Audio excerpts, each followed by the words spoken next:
একসঙ্গে বলি, ওম জয়ন্তী মঙ্গলা কালী ভদ্রকালী কপালিনী দুর্গা ক্ষমা শিবা ধাত্রী স্বাহা স্বধা নমস্তুতে।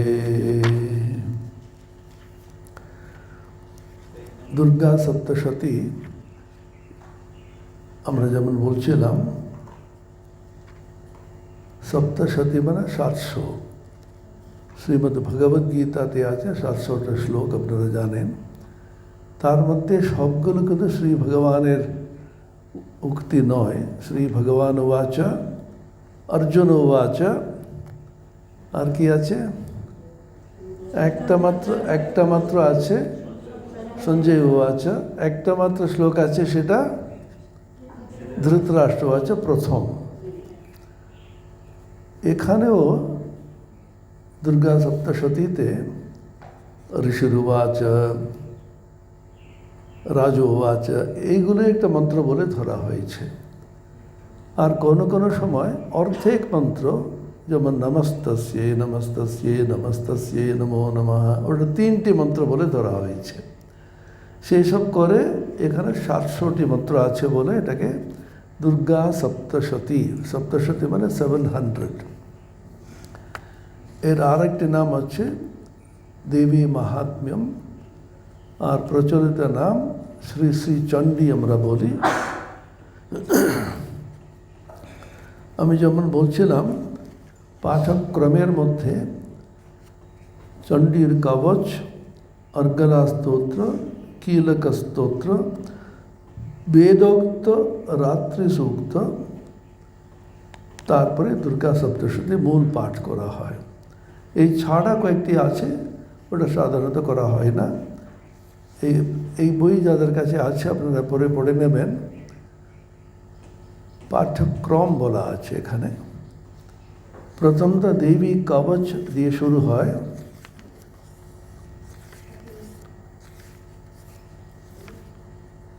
এই বইতে আছে 23 নম্বর পাতাতে আছে দেবী কবচ।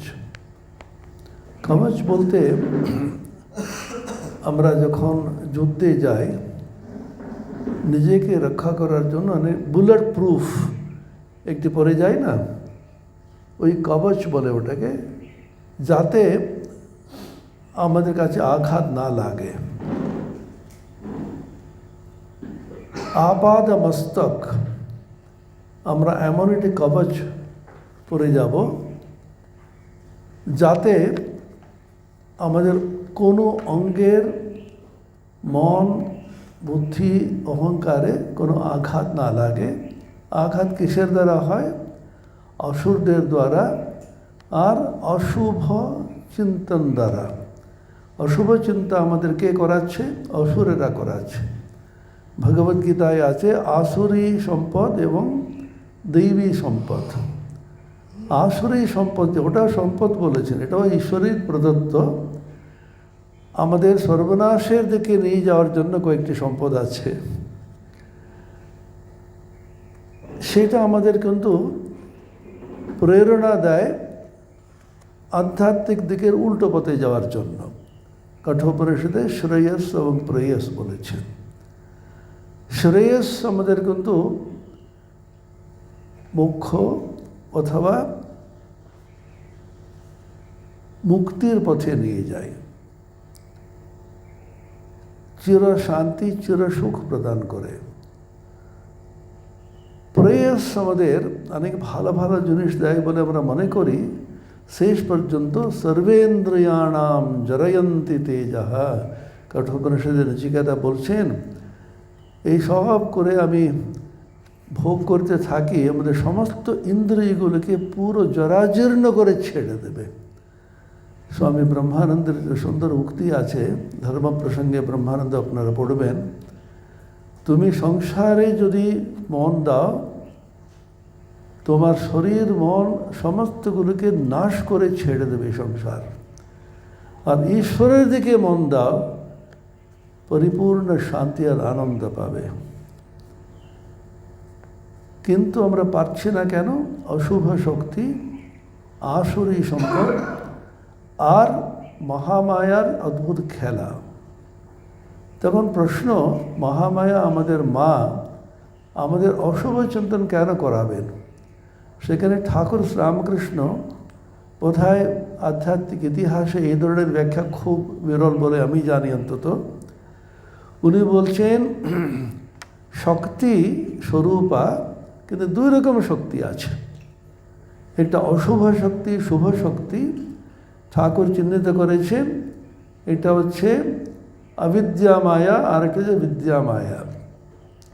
শ্রী শ্রী রামকৃষ্ণ কথামৃত যারা পড়েছেন, নিশ্চয়ই আপনারা সকলে পড়েছেন কম বেশি। প্রথম যখন মাস্টারমশাই এসছেন, মনে পড়ছে কি, জিজ্ঞাসা করলেন তোমার পরিবার কেমন, মানে তোমার স্ত্রী কীরকম, বিদ্যা মায়া না বিদ্যা মায়া? মাস্টারমশাই বললেন আজ্ঞা ভালো কিন্তু অজ্ঞান, আর তুমি জ্ঞানী। তিনটি মাত্র শব্দ। মাস্টারমশাই এত উন্নত সাধক ছিলেন বলে ঠাকুরের পার্শ্বদ অবতারের যে অন্তরঙ্গ, মাস্টারের অহংকার চূর্ণ হইল।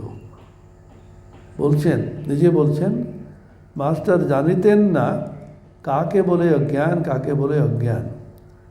তিনি জানিতেন প্রচুর বই পড়লেই জ্ঞান হয়, বই না পড়লে জ্ঞান হয় না।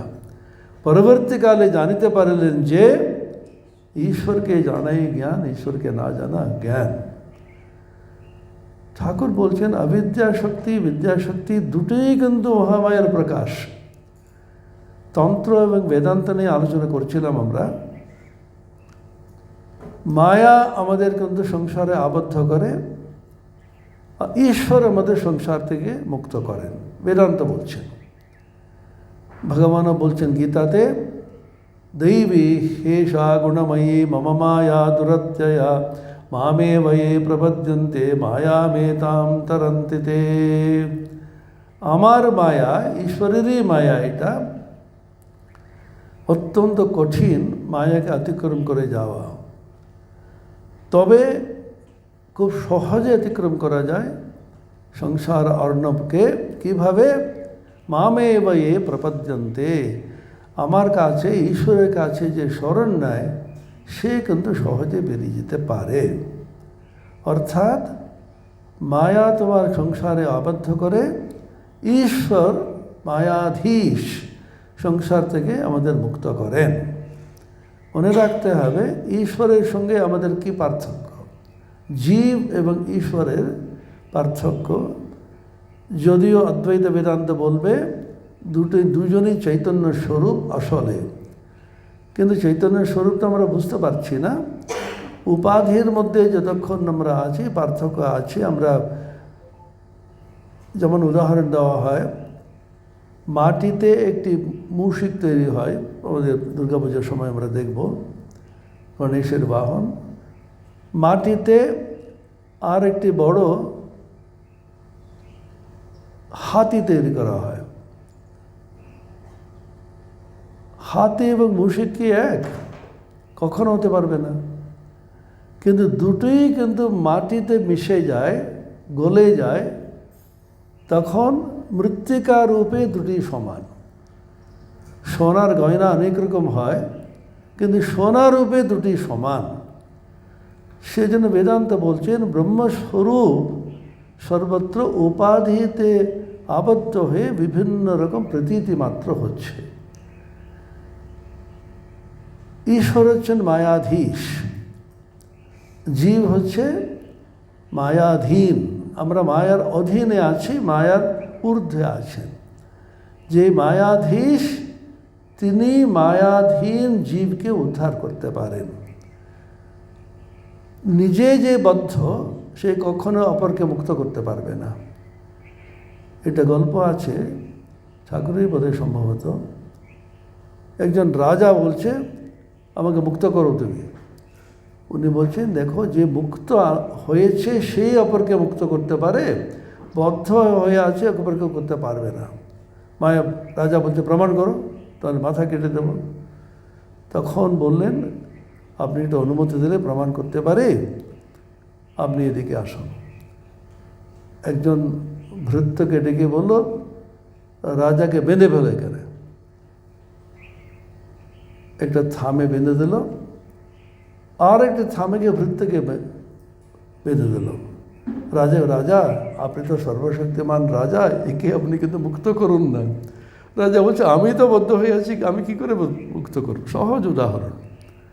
সেজন্য যে মুক্ত পুরুষ, তার মধ্যে আবার ঠাকুর বলছে নিত্যমুক্ত কেউ আছে, কোনোদিন বন্ধনে পড়েনি। উদাহরণ দিচ্ছেন স্বামী ব্রহ্মানন্দ প্রভৃতি, বিবেকানন্দ বটে।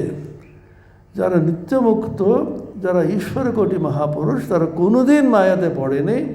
অপরকে উদ্ধার করার জন্য ওরা শরীর ধারণ করে কৃপাবশত নেমে আসে, অবতার পুরুষও তাই। সেজন্য ভগবান গীতাতে বলছেন তুমি আমার কাছে শরণ নাও, আমি মায়াধীশ, আমি মায়াকে বলে দেবো তোমাকে মুখ ছেড়ে দিতে, ওনার হুকুম দিলেই হয়ে যাবে। তন্ত্র কিন্তু অন্যরকম একটা ভাবনা দিচ্ছে। আমরা মায়াতে পড়ে আছি তো নাকি সন্দেহ আছে কারণ? মুক্ত কেউ আছেন?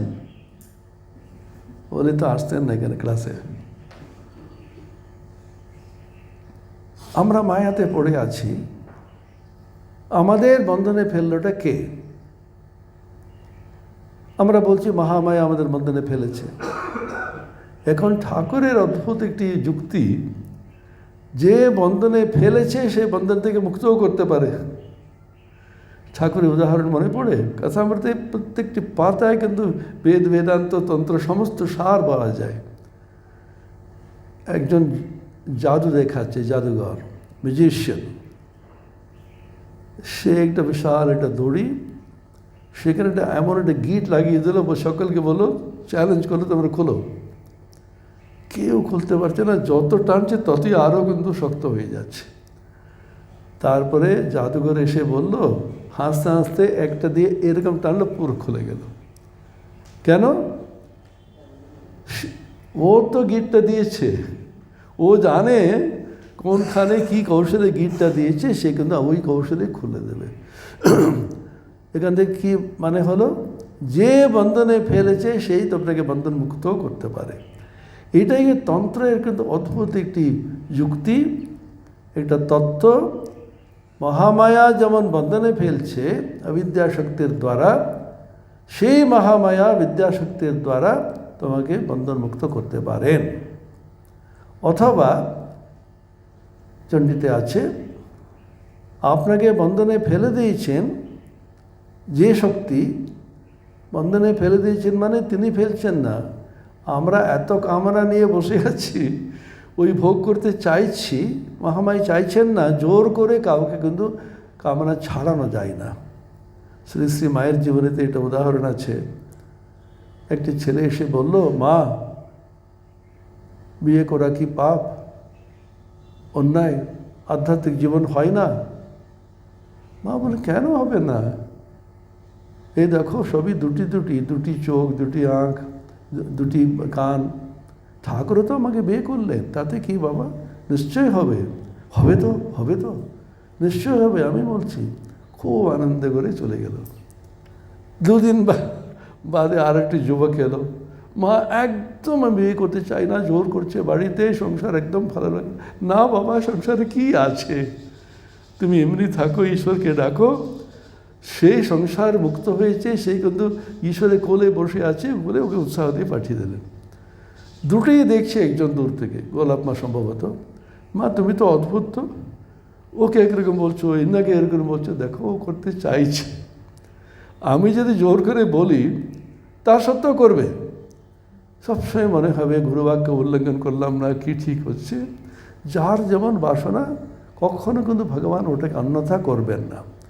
আপনার বাসনা যাতে পূর্ণ হয়, আস্তে আস্তে করে দিয়ে গিয়ে ভোগান্তে কিন্তু ত্যাগ হয়। ঠাকুরও বারবার বলেছেন, ভোগ শেষ না হলে ত্যাগ হয় না। সেই জন্য বলছেন, সত্যি সত্যি যারা সন্ন্যাস নিয়েছে, ত্যাগী যারা, আগের জন্মে ওরা কিন্তু রাজা ছিল। এত ভোগ করে করে আর না, আর না, আর না। সমস্ত বেদান্তের মূলটা হচ্ছে আর না। ইনাফ ইজ ইনাফ, ইংরেজিতে বলা হয় অনেক হয়েছে। শঙ্করাচার্য ভাষ্যকার ভগবান ভগবৎপাদ, তিনি যে অদ্ভুত শব্দ ব্যবহার করছেন উপনিষদ ভাষ্যতে, অলম প্রত্যয়মান। অলম মানে সংস্কৃতে আর না, হয়েছে, এনাফ। আলম বলে প্রত্যয় যদি অন্তরে আসে, আলম অনেক হয়েছে, আর না। আরও খেতে খেতে খেতে একসময় আসে না, আর খেতে পারতো না, থাক। সেরকম আর ভোগ করতে চাইছে না, কেন? অনেক হয়েছে। এখানে দু রকম আছে। নিজে ভোগ করে কষ্ট পেয়ে মার খেতে খেতে এটাকে আর ছেড়ে দেবো, পারছি না। আর একটা হচ্ছে অন্যদের জীবনটা দেখে বুঝে নিতে হবে।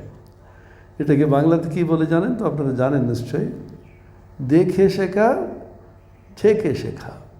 ঠেকে মানে তুমি ওর মধ্যে গিয়ে মার খেতে খেতে শেখাচ্ছে, দেখে নাও জগৎকে, রে বাবা এই লোকটা তো ভালোই ছিল, কেন কী অবস্থা দেখো। এটাকে বলে, ইংরেজিতে বলে এডুকেশন। এডুকেশন মানে শিক্ষা। এডুকেশন বলতে অপরের অনুভূতি থেকে ডকুমেন্টেড এভিডেন্স, ওরা লিপিবদ্ধ করে গেছে ওদের সুখ দুঃখ, সেখান থেকে আমরা শিক্ষা পেতে পারি। এটাকে বলে বিবেক। বিবেকটা হচ্ছে অন্যদের শিক্ষা, অন্যদের অনুভূতি থেকে আমরা ভেবে নিয়ে, জেনে নিয়ে আমাদের জীবনে সেটাকে প্রয়োগ করতে পারি কি না। সেজন্য বলছেন মহামায়া তোমাকে, তুমি যেমনটি চাইছো তেমনটি ঠেলতে থাকবেন, কিন্তু মহামায়ার বিরুদ্ধে রুখে দাঁড়িয়ে বলছে মা আমাকে আবার কিন্তু চালাকি করে কিন্তু ফাঁসিয়ে দিও না। ঠাকুর বলছে তোমার ভুবনে মোহিনী মায়ায় যেন আমি মুগ্ধ না হই। বারবার প্রার্থনা করছেন না, যে মহামায়া আপনাকে বন্ধনে ফেলবেন সে মহামায়ী প্রসন্না যদি হন আপনাকে বন্ধন মুক্ত করতে পারেন। জ্ঞানিনামপি চেতাংসি দেবী ভগবতী সা বলাদাকৃষ্য মোহায় মহামায়া প্রয়চ্ছতি। চণ্ডীতে আসবে, জ্ঞানীদেরও কিন্তু মনটা কিন্তু ভ্রমে ফেলে দিয়ে কিন্তু মহামায়া কিন্তু ওদের মোহে ফেলতে পারেন। তাহলে উপায়, তয়া বিসৃজ্যতে বিশ্বম জগদে তচ্চরাচরম সৈষা প্রসন্না বরদা নৃণাম ভবতি মুক্তয়ে।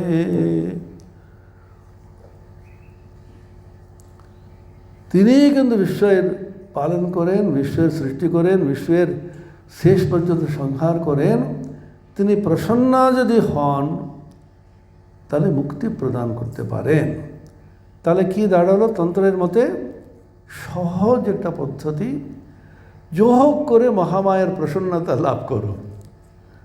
মহামায়া সহজে প্রসন্ন হন, কারণ তিনি মাতৃরূপে আবির্ভূত হচ্ছে। বাবাকে প্রসন্ন করা খুব কঠিন, কিন্তু মাকে সহজে প্রসন্ন করা যায়। মা খুব রেগে আছেন, কি তখন মা আমার ভুল হয়েছে, মা সঙ্গে সঙ্গে গলে গিয়ে কোলে নিয়ে মা ক্ষমা করবেন। কুপুত্র জায়েত কুচিদেবী কুমাতা না ভবতি বলে আছে না। কুপুত্র হতে পারে কিন্তু কখনো কুমাতা হয় না। অর্থাৎ ক্ষমা, করুণা আর আন্তরিকভাবে প্রেম মাতৃহৃদয়ে দিয়ে রেখেছেন।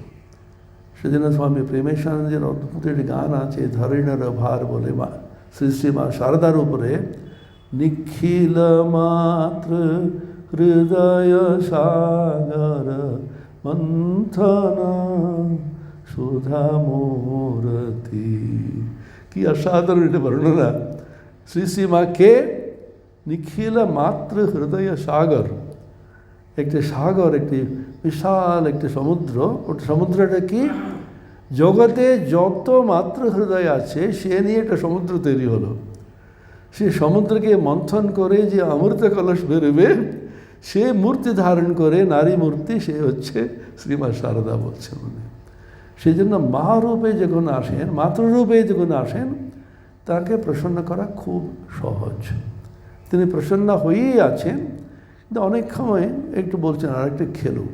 ঠাকুরের কথা আমরাতে বাচ্চাটা কিন্তু লাল চুষি দিয়ে খেলতে থাকছে, মা কিন্তু রান্না করছেন, দেখছেন ছেলেটা কী করছে, খেলুক। যখন সব ফেলে দিয়ে মা মা বলে অস্থির করে কাঁদে, হাঁড়িটা নামিয়ে দিয়ে ছুটে এসে কোলে তোলেন। ঠাকুরের সহজ উদাহরণ। সেরকম ভিতর থেকে যদি আমাদের ব্যাকুলতা যদি আসে, আর খেলবো না, আমরা খেলতে খেলতে ক্লান্ত যখন হব, তখন তিনি এসে কোলে নেবেন। যতই খেলি ততই জ্বালা। অদ্ভুত গান আছে, কালীপদ ঘোষ। এত কষ্ট পেয়েছেন জীবনে। গিরিশ ঘোষের দাদা বলতেন উনি। গিরিশ আবার কি খেয়েছে মত, আমি তোর দাদা। শেষ পর্যন্ত অনুতপ্ত হয়ে বারবার বলছেন, মা ধুলো খেলা কত খেলেছি, যত খেলেছি ততই জ্বালা বেড়েছে, আর খেলতে যাব না মা, তুমি আমাকে কোলে তুলে নাও। মায়ের কাছে সহজে কিন্তু আবদার করা যায়। সেজন্য বলছেন, সৈষা প্রসন্না বরদা নৃণাম ভবতি মুক্তয়ে। একটি প্রসঙ্গ আছে, কালী পূজা, দুর্গা পূজা হচ্ছে বেলুড় মঠে প্রথম 1901 সালে। স্বামীজি জীবিত। মায়ের দিকে মা এসেছেন, সঙ্গিনীদের দিয়ে মা কিন্তু পদার্পণ করলেন বেলুড় মঠে। মা বলছেন, সব সুন্দর সাজানো আছে, যেমন একটা চারদিকে একেবারে সাজানো হয়েছে, সকলে আনন্দে ভরপুর হয়ে আছে। মা এসে ঘোড়া গাড়ি করে আসতেন, সঙ্গিনীরা এসছে, নেমেই বলছেন, বাহ সব ফিটফাট, আমরাই দুর্গা ঠাকুরন সেজে এসছি। ঘুরে ঘুরে দেখছেন ব্রহ্মচারীরা কুটনে কাটছে। সাধারণত কুটনে কাটা, রান্না করা ইত্যাদি মেয়েরাই করে, মায়েরাই করে, ছেলেরা ততটা করে না বলে আমাদের প্রচলিত। কিন্তু ছেলেরা এত সুন্দর কুটনে কাটছে দেখে মা প্রসন্ন হয়েছিলেন। রমণী রঞ্জন বলে একজন ব্রহ্মচারী ছিল, পরবর্তীকালে বিখ্যাত বেদান্তিক সন্ন্যাসী স্বামী জগদানন্দ, মায়ের শিষ্য। মা দেখে বলছেন, বাহ আমাদের ছেলেটা দারুণ কুটনে কাটছে তো। রমণী রঞ্জন একেবারে করজোড়ে বলছেন, মহামায়ের প্রসন্নতা লাভ করাই আমাদের জীবনের উদ্দেশ্য, সেটা কুটনে কেটেই হোক, ধ্যান যোগ করেই হোক। যখন খবর গেল স্বামী ব্রহ্মানন্দজি আছেন, মা সব দিকে খুব প্রসন্ন হয়েছেন। স্বামী প্রেমানন্দ মঠের ম্যানেজার বাবুরাম মহারাজ শুনে দুজনই দুজনকে জড়িয়ে নাচতে শুরু করল। মহামায়ের প্রসন্নতা পেয়েছি, এর সব ঠিক হবে। চণ্ডীতে আসুরের নাশ করা ইত্যাদি সব প্রসঙ্গ আছে। কারণ মহামায়ার প্রসন্নতা লাভ করতে গেলে হৃদয়ের মধ্যে সম্পূর্ণ পবিত্রতা, কামনা শূন্যতা, সমস্ত অসুরদের পুড়িয়ে নাশ করে এই হৃদয়টা শ্মশান করে সেখানে নাচতে হবে। চূর্ণ হোক স্বার্থ সাধ মান, হৃদয় শ্মশান নাচুক তাহাতে শ্যামা, স্বামীজির বিখ্যাত কবিতা। সেই জন্য আসুর নাশিনী বারবার বলে যাচ্ছেন। তার উদ্দেশ্য হলো, এই আসুরগুলি অত্যন্ত প্রবল শক্তিশালী, আমাদের অন্তরে বাস করছে। ওরা এত মোটা শক্তিশালী হলো কি করে? আমরাই পুষিয়ে রেখেছি। আমরা রেখে গুন্ডাদের বসাই তো, রেখে রেখে প্রতিদিন খাইয়ে খাইয়ে মোটা করে এখন এসে আমাদের কিন্তু গলা টিপছে ওরা। সেই জন্য দেবীর কবচ পরে কিন্তু জীবনের সংগ্রামে নামো। দেবীর কবচে বলছেন প্রত্যেকটি অঙ্গ, মাথা থেকে শুরু করে পায়ের নখ পর্যন্ত এক একটা নাম আছে। যেমন এখানে বলছি,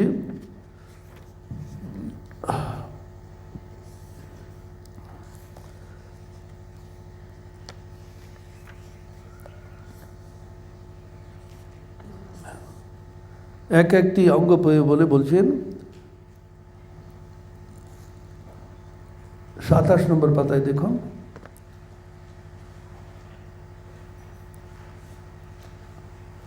दक्षिणे वधु वाराही नैऋत्यां खड्गधारिणी प्रतीच्यां वारुणे रक्षेत वायव्यां मृगवाहिनी इत्यादि बोले যাচ্ছেন। বলছে দক্ষিণ দিকে বারাহী এবং নৈಋত্য কোণে খড়গধারিণী আমাকে রক্ষা করুন, পশ্চিম দিকে বারুণী, বায়ুকোণে মৃগারূঢ়া দেবী আমাকে রক্ষা করুন ইত্যাদি বলে যাচ্ছেন। তারপরে বলছেন,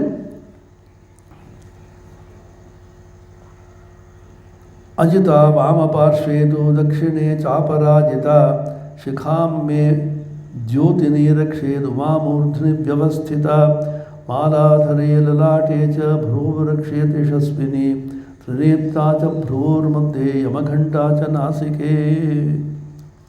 এইভাবে শববাহনা চামুণ্ডা দেবী 10 দিক থেকে আমাকে রক্ষা করুন। বাম দিকে অজিতা এবং দক্ষিণ দিকে অপরাজিতা আমাকে রক্ষা করুন। ললাটে মালাধরে রক্ষা করুন। যশস্বিনী দেবী আমার ভ্রূমধ্যে ভ্রূদ্বয় রক্ষা করুন।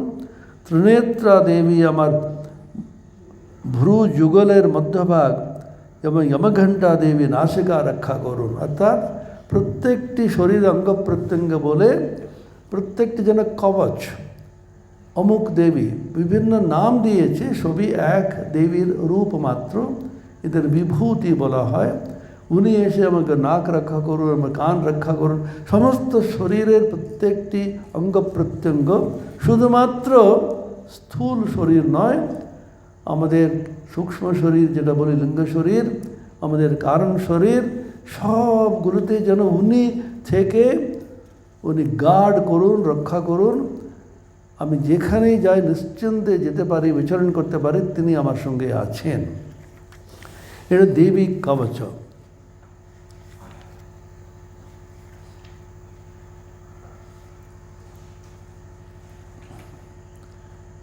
শেষে বলছেন এখানে,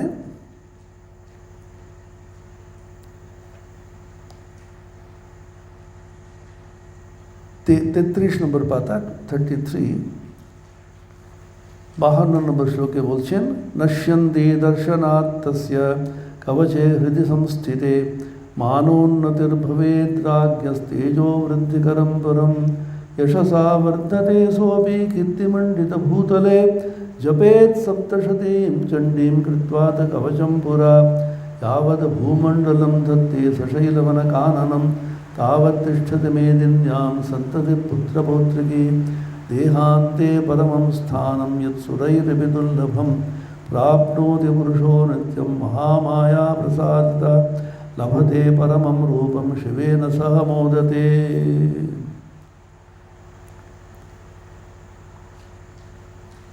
এখানে বলছেন কি এটাকে কবচ পরে গেলে কি আমাদের কীরকম একটা ভীতিশূন্যভাবে বিচরণ করতে পারে। পৃথিবীতে বিচরণকারী গ্রামদেবতা খেচর বিশেষ দেবগণ কুলজা জনসম্পর্কীয় প্রকাশমান গণেরা উপদেশ মাত্র সিদ্ধিপ্রাপ্ত ক্ষুদ্র দেবতা জন্মের সাথে সাথেই प्रकाशमान देवता कुलदेवता माला डाकिनी शाकिनी अंतरिक्षचारी भयानक डाकिनी गण ग्रह भूत पिशाच यक्ष गंधर्व राक्षस ब्रह्मदैत्य बेताल कुष्मांडोर भैरव आदि अनिष्टकारी देवताओं এই কবচ ধারণকারী মানুষের দৃষ্টিপাত মাত্রই পালিয়ে যায়। এতগুলো আমাদের চারিদিকে আমাদের নাশ করার জন্য, আমাদের ধ্বংস করার জন্য। ধ্বংস কীভাবে করে? মনের মধ্যে কুবুদ্ধি কুচিন্তন করে আমাদের কিন্তু নাশ করে দেয়, বাইরে থেকে নাশ করে না। এমন একটা দুর্মতি দিয়ে দিল, আমরা চারিদিকে দেখছি যারা যারা বড় বড় সিদ্ধান্ত নেয়, যখন বিনাশকালে বিপরীত বুদ্ধি বলে না, এমন একটা সিদ্ধান্ত নিয়ে বসলো, এটা কী করে ওরা নিল, এত বুদ্ধিমান? কারণ কুবুদ্ধি কিন্তু ভিতরে ঢুকিয়ে দেয় এই দেবতাগুলি, এরকম কল্পনা করেছে ওরা। সবই কিন্তু দেবতা, হঠাৎ করে এটা কুবুদ্ধি ঢুকিয়ে দিল। ওই কুবুদ্ধির ফলে পথভ্রংশ হয়ে অন্য দিকে চলে যায়। এখন এই সমস্তগুলি কেউ কিচ্ছু করতে পারবে না, তার কারণ এসে দেখলো এই লোকটাকে ধরে কিছু করি, ওরে বাবা দেবী কবচ পরেছে, পালাও পালা পালা। বলতে চাইছেন দেবীর কবচ পরে তুমি যেখানে খুশি যা খুশি যদি করো, তোমার কিন্তু ভয় নেই। অভয়ার অভয়পদ, অভয়ার অভয়পদ যে শরণ নিয়েছে তার কোনো ভয় নেই। ওটা আমাদের বোঝাবার জন্য এটা কবচ রূপে কল্পনা করেছে। কবচধারী পুরুষের রাজদরবার সম্মান বৃদ্ধি হয়। এই কবচ মানুষের তেজ বৃদ্ধিকারী এক অতি উত্তম সাধন। ও তেজ বাড়ে, ও যেখানে যা যশস্বী হয়। কবচ পাঠক পুরুষের যে কবচটা পাঠ করবে, চণ্ডী পাঠ করার সময় প্রথম দেবী কবচ পাঠ করি, এই কবচ যে পাঠ করবে তার কি হয়? কবচ পাঠক পুরুষের কীর্তি বৃদ্ধি, যশোবৃদ্ধি হয় এবং সাথে সাথে তদ অনুযায়ী শ্রীবৃদ্ধি হয়। আমাদের শুধুমাত্র আধ্যাত্মিক সম্পদ পেলে তো হবে না, কিছুটা শ্রীবৃদ্ধি তো করতে হবে। এত বড় সংসার চালাবে। আমরা কালকে আলোচনা করছিলাম, আমাদের প্রাক্তন সেক্রেটারি ছিলেন, বর্তমান সেক্রেটারি ছিলেন, এটা তো চালাতে গেলে তো আপনার শ্রী তো চাই। শুধু বিশাল মেধা আছে, অসাধারণ বুদ্ধিমান, কিন্তু একটা পয়সাও নেই পকেটে। সেজন্য আমাদের পূর্বপুরুষেরা বেদে বলা আছে মেধা এবং শ্রী সমানভাবে প্রয়োজন আছে। মেধাহীন শ্রী সর্বনাশের কারণ, শ্রীহীন মেধা কোনো কাজে লাগে না। সেজন্য মেধা এবং শ্রী দুটিই চাই। এবং আমাদের পূর্বপুরুষেরা অভ্যুদয় নিঃশ্রেয়স, প্রবৃত্ত ধর্ম নিবৃত্ত ধর্ম দুটি সমান আদর দিয়েছিলেন। শঙ্করাচার্য গীতা ভাষ্য শুরুতে বলছেন বিবিধো হি বেদোক্ত ধর্ম প্রবৃত্ত ধর্ম নিবৃত্ত ধর্মশ্চ। ধর্ম অর্থ কাম এবং মোক্ষ, এই চারটি চতুর্বর্গ আমাদের প্রয়োজন আছে। এবং বলেছে তৈত্তরীয় উপনিষদ একটা আছে, সেখানে ব্রহ্মানন্দবল্লী একটা আছে। শুরুটা করছেন একেবারে ঊর্ধ্বতম একটি স্তরে, ওই সুরে বাঁধা ব্রহ্মবিদা আপনোতি পরম তদেশাভ্যুক্তা সত্যম জ্ঞানমনন্তম ব্রহ্ম यो वेद निहितं गुहायां परमे व्योमन বলে শুরু করছে। ব্রহ্মবেদ জেনে পরম সিদ্ধি লাভ করে, ব্রহ্মটা কি? সত্যম জ্ঞানম অনন্তম ব্রহ্ম। ওই রকম শুরু করে শেষ করছে কি দিয়ে? অন্নব্রহ্ম উপাসনা। প্রচুর যেন অন্ন বৃদ্ধি হয়। সেই মানুষের কি হবে? শুধুমাত্র মুক্তি পেয়ে চলে গেল তা না, মহান ভবতি, বিশাল মহান হয়। কিসের মহান হয়? প্রজয়া পশুভের ব্রহ্মবর্চসেন মহান কীর্ত্যা। শুধুমাত্র বিশাল ব্রহ্মজ্ঞ পুরুষ, অবতার পুরুষ হলে প্রশংসিত হবেন না উনি। প্রজয়া, প্রচুর প্রজা থাকবে। প্রজা মানে তখনকার দিনে প্রজা একটা সম্পদ বলে গণ্য করা হতো। গৃহস্থ হলে ওদের সন্তান সন্ততি, আর সন্ন্যাসী হলে তার শিষ্য প্রশিষ্য। শিষ্যই যদি না থাকে, আপনারাই যদি না আসেন, আশ্রম করে কি হবে আমাদের?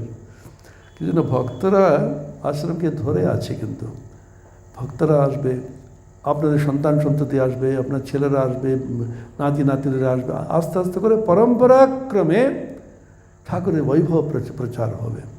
মহান ভবতি প্রজয়া পশুভের, পশু মানে তখনকার দিনে টাকা। এখন টাকা বলি, আমরা যখন ছোট তখন দেখতাম এই কাগজের টাকা ছিল না, সব তো রূপক, রূপও ছিল, আরও আগে স্বর্ণ ছিল, মুদ্রা। পশুভেদ, তখনকার পশু, পশু মানে গরু, বিশেষ করে যত গরু থাকবে ততই কিন্তু ধনবান বলে করা হতো। যাজ্ঞবল্ক্য বলে খুব একটা মহান ঋষি ছিলেন, বৃহদারণ্যক পরিষদের ঋষি। তিনি বিশাল একটা গুরুকুল চালাতেন, হাজার হাজার ছাত্র সম্ভবত ছিল। ওদের চালাবেন কী করে উনি? সেজন্য গরু লাগবে, সম্পত্তি লাগবে। যখনই এটা কম পড়ে যেত, তিনি জনক রাজার কাছে চলে যেতেন। জনকও জানতো।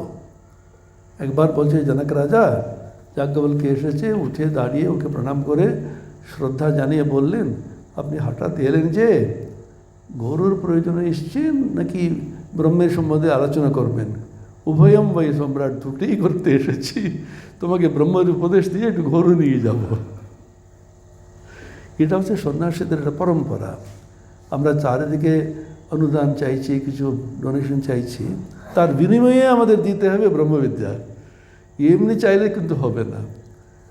একটা গল্প বলছি, যখন তো প্রচুর আমাদের সরকার অনুদান জন্য ঘুরতে হতো, যখন রামকৃষ্ণ মিশন বিদ্যা মন্দিরের অধ্যক্ষ ছিলাম আমি বেলুর মঠে, মার্চ মাসে তো আমরা চারিদিকে ঘুরি কিছু অনুদানের জন্য। ফিনান্স সেক্রেটারি মুখার্জি একজন ছিলেন, খুব ভালো পড়াশোনা ছিল বেদান্তের উপরে ওনার। উনি বলেন, দেখো রামকৃষ্ণ মিশনের সাধুরা কী এরকম টাকার জন্য ঘুরছেন আপনারা বলুন তো। আমরা শুনুন, আমরা যাজ্ঞবল্ক্য ঋষির পরম্পরাতে এটা কিন্তু আমরা অনুসরণ করি। যাজ্ঞবল্ক্য কী বলুন তো, তখন বৃহদারণ্যক গল্পটা বললাম, ওনার খুব পছন্দ হয়েছে। একটা কাজ করো, আগামী সপ্তাহে একদিন ঠিক করে দেবো, যত আমাদের ফিনান্সের অফিসাররা আছে সকলকে ডাকবো, আপনি যাজ্ঞবল্ক্যের প্রসঙ্গ বৃহদারণ্যকে নিয়ে 2 ঘন্টা প্রবচন দেবেন, আমি আপনার ফাইলটা সই করে দেবো। করলেন কিন্তু। আপনারা দেখুন, আমরা ব্রহ্মবিদ্যা জানি, সেটা আপনাদের বলতে পারি, অনুভূতি হোক না হোক অন্তত বিশ্বাস করে আমরা পড়েছি, তার বিনিময়ে তুমি সামান্য 2টো রুটি দাও, এটাই বলছি। সেরকম শ্রী প্রয়োজন আছে মেধার সঙ্গে, যার জন্য দুর্গা সম্পূর্ণ একটি জগৎ, দুর্গার জগৎ। দুর্গা কেন পূর্ণ দেবতা রূপে কিন্তু পূজিতা হন? দুর্গা তো একা আসছেন না, 2 ছেলে 2 মেয়ে, সংসারে 2 ছেলে 2 মেয়ে হলে তো খুব পূর্ণ সংসার। বেশি মেয়ে হলেও মুশকিল, বেশি ছেলে হলেও মুশকিল। এইদিকে লক্ষ্মী সরস্বতী, একটা শ্রী, ওইদিকে মেধা, আর কার্তিক আর গণেশ সিদ্ধিদাতা বিঘ্নেশ্বর, আর এইদিকে সূর্য বীর্য সেনাপতি। স্বামী তো ওখানে বসে আছেন ভাং খেয়ে বিভোর ভোলানাথ, উনি চলে এলেন বাপের বাড়িতে। কি অদ্ভুত গল্প, গল্প মানে কি আপন লোক হিসাবে। বঙ্গদেশে দুর্গাকে নিজের মেয়ে বলে ভাবে তো, কীভাবে আপন করে নেওয়া। সমস্ত গরু এসছে, এদিকে শ্রী এসছে, এদিকে হচ্ছে মেধা এসছে, এদিকে বীর্য এসছে, ওইদিকে সিদ্ধি এসেছে, আর দুর্গা দেবী নিজে সম্পূর্ণ শক্তি ওর মধ্যে রয়েছে। এখানে আসবে সমস্ত দেবতারা নিজে নিজের শক্তি ওইকে দিয়েছে। সেজন্য শ্রী এবং মেধা 2টি চাই। এখন প্রশ্ন, কোনটা প্রথম চাই? প্রথম টাকা না প্রথম মেধা? স্বামী রঙ্গনাথানন্দজি আমাদের বরেণ্য অধ্যক্ষ ছিলেন, উনি বলতেন, if you run after Lakshmi, both the sisters will go away. If you worship Saraswati, both the sisters will come to you. তুমি যদি লক্ষ্মীর উপাসনা মাত্র করে, লক্ষ্মীর মানে লক্ষ্মী পুজো জানেন তো, যখন টিচাররা এখনও করে, ওখানে তো খুব প্রচলিত, টিচাররা বাড়িতে পড়ায়, এখানে যতটুকু পড়ায় তার চেয়ে বেশি পড়ায়, তার বেশি মাইনে পায়। তখন আচ্ছা, উনি বাড়িতে আছেন, একটু ব্যস্ত আছেন, কী করছেন? লক্ষ্মী পুজোতে ব্যস্ত আছেন, বাড়িতে টিউশনি পড়াচ্ছেন আর কি, লক্ষ্মী পুজো বলা হতো ওটা। এখন আপনার যতই টাকা হোক, সমাজে কোনো সম্মান নেই, লোকে কিন্তু টাকার জন্য যেতে পারে আপনার কাছে, কোনো সম্মান। বিদ্বান সর্বত্র পূজ্যতে, বিদ্বত্তা যদি থাকে বিশাল একটা দাম। বিদ্বান যেখানে যাবে এমনি টাকা আপনা আপনি আসবে ওর কাছে। লক্ষ্মী সরস্বতী 2টি রেখে, ওইদিকে বিঘ্নেশ্বর, ওইদিকে কার্তিক, দুর্গা দেবীর পূজা, সম্পূর্ণ এটা পূজা এটা। সেই জন্য মেধা দেবী আমাদের জন্য মেধা দেন, আর এইদিকে শ্রীও কিন্তু আমাদের প্রয়োজন আছে। ঠাকুরের জীবনীতে আপনি দেখবেন অদ্ভুত, আপনারা নিশ্চয়ই অল্প স্বল্প পড়েছেন। ঠাকুর একবার টাকা মাটি, মাটি টাকা বলে 2টি ফেলে, জানেন তো, উনি একেবারে হাতে নিয়ে এই টাকা এই মাটি করে 2টি ফেলে দিলেন। শরৎ মহারাজ স্বামী লীলা প্রসঙ্গে বলছেন, তাহলে হাতে নিয়ে করার কি দরকার ছিল? মনে মনে ত্যাগ করতে পারতেন না, শরীর পর্যন্ত এসে আপনাদের ইন্দ্রিয়গুলো ওখানে অংশগ্রহণ করে টাকা মাটি বলে ফেলে দিত।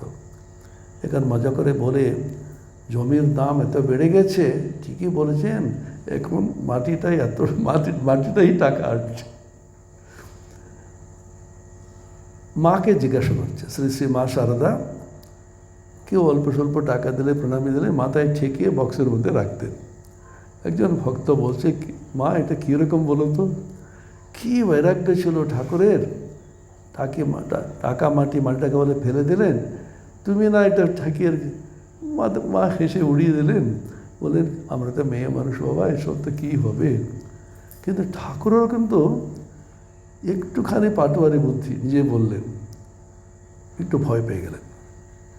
মা লক্ষ্মীকে আমি ফেলে দিলাম, মা যদি খ্যাট বন্ধ করে দেয়। তারপরে বলছেন, মা মা লক্ষ্মী তুমি হৃদয়ে থাকো, তুমি হৃদয়ে থাকো।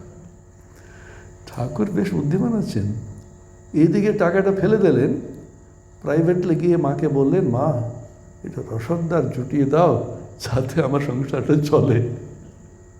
কেউ যদি সব জুগিয়ে দেয় তাহলে অসুবিধা কী আছে? অর্থাৎ যতক্ষণ না সংসারে থাকেন সবই প্রয়োজন আছে। একমাত্র শর্তটা কি? স্বামী বিবেকানন্দ বললেন, নিজের জন্য নয়। ওই একটা শর্ত, তুমি টাকা আসুক, মেধা আসুক, যাই আসুক, এটা কোনোটাই আমাদের জন্য নয়। যার জন্য রামকৃষ্ণ মিশন সন্ন্যাসী আশ্রমের যে তাৎপর্য, এখানে যা হচ্ছে কোনোটাই আমাদের নয়। আজকে আছে, পরের দিন অন্য কোথাও পাঠিয়ে দিলে ও একটা সিন্ধুকও নিয়ে যেতে পারবে না বলে ঠাকুর বলছেন না। একজন ম্যানেজার একটা বড় এস্টেটের কী দাপটে চালায়, কালকেই যদি বলে দেয় তুমি চলে যাও, এটা কাঠের সিন্দুকটাও নিয়ে যেতে পারবেন না। আমাদের একজন মহারাজ দীর্ঘদিন ছিলেন, খুব সুন্দর চালাতেন, কম্পিউটার সব শিক্ষা দিতেন, দূর শিক্ষা। ওনাকে বিশেষ কারণে অন্য জায়গায় যেতে হলো। একদম শেষে এসে একটা পেন ড্রাইভটা জমা দিতে, এটা পেন ড্রাইভও নিয়ে যেতে পারবেন না, কারণ এই আশ্রমে ঠাকুরের সম্পত্তি, এখানেই রেখে যেতে হবে তোমাকে। টাকা আসুক, সম্পত্তি আসুক, কিন্তু কোনোটাই আমার জন্য নয়, অপরের কল্যাণের জন্য। যেখানে যা আসে সমস্ত মানুষের কল্যাণের জন্য যায়। যার জন্য বিশ্বাস করে মানুষেরও টাকা দেয়, সরকারও টাকা দেয়। সন্ন্যাসের আগে একটা সুন্দর মন্ত্র আছে, মহানারায়ণ উপনিষদ বলে, ধনধান্যৈ স্বাহা বলে একটা মন্ত্র। আমি সন্ন্যাস নিতে যাচ্ছি, ধন আর ধান্য বিপুল পরিমাণে আসুক আমার কাছে। আমার অদ্ভুত লাগলো, হচ্ছে সন্ন্যাসের আগে কী মন্ত্র এটা? যথা কূপ শতধার সহস্রধারো অক্ষিতঃ, যেমন একটা কূপের মধ্যে জল আসে, শতধার সহস্রধারাতে যেমন আসে, আমার কাছে ধারা ধারা ধনধান্য আসুক। একজন মহারাজকে ব্যাখ্যা করে সুন্দর বললেন, এই সন্ন্যাসী হচ্ছে একটা হলো পাইপের মতো, ওর কিছু নিজে রাখতে পারে না, যা দেবে এদিকে বেরিয়ে মানুষের কল্যাণের জন্য যায়। যার জন্য বিশ্বাস করে লোকে দিচ্ছে, সরকার দিচ্ছে, এখানে দিলে সব ভালো হবে। সেজন্য বলছেন এখানে, যশসা বর্ধতে সোপি কীর্তিমণ্ডিত ভূতলে, ওর একটা যশস বৃদ্ধি হবে আর শ্রীবৃদ্ধি হবে, ওর কীর্তি হবে। কীর্তি মানে আপনার সম্বন্ধে মানুষ ধারণা করবে, আপনার উপর বিশ্বাস শ্রদ্ধা বাড়বে। অপকীর্তি নিয়ে আমরা বলি না, যত বড় কথাই বলুক, আরে ওই লোকটা জানা আছে। আপনার সৎ কীর্তি হবে, শুভ একটা মানুষ, কারো অশুভ চিন্তা করে না, সবসময় অপরের কল্যাণ চিন্তা করে, কল্যাণ করে, এরকম একটা কীর্তি হবে। বর্তমান যুগে সবচেয়ে বড় উদাহরণ ঈশ্বর সঙ্গে বিদ্যাসাগর। ঠাকুর নিজে গেলেন দেখতে, বিদ্যাসাগর ডাকেননি। মাস্টারমশাই তো স্কুলে কাজ করতেন, উনি বলেন, আচ্ছা ঈশ্বর বিদ্যাসাগরের কাছে আমাকে নিয়ে যাবে? ঠাকুর নিজে চলে গেলেন। মাস্টারমশাই গিয়ে বললেন, বাহ উনি আসবেন, এটা বেশ কথা।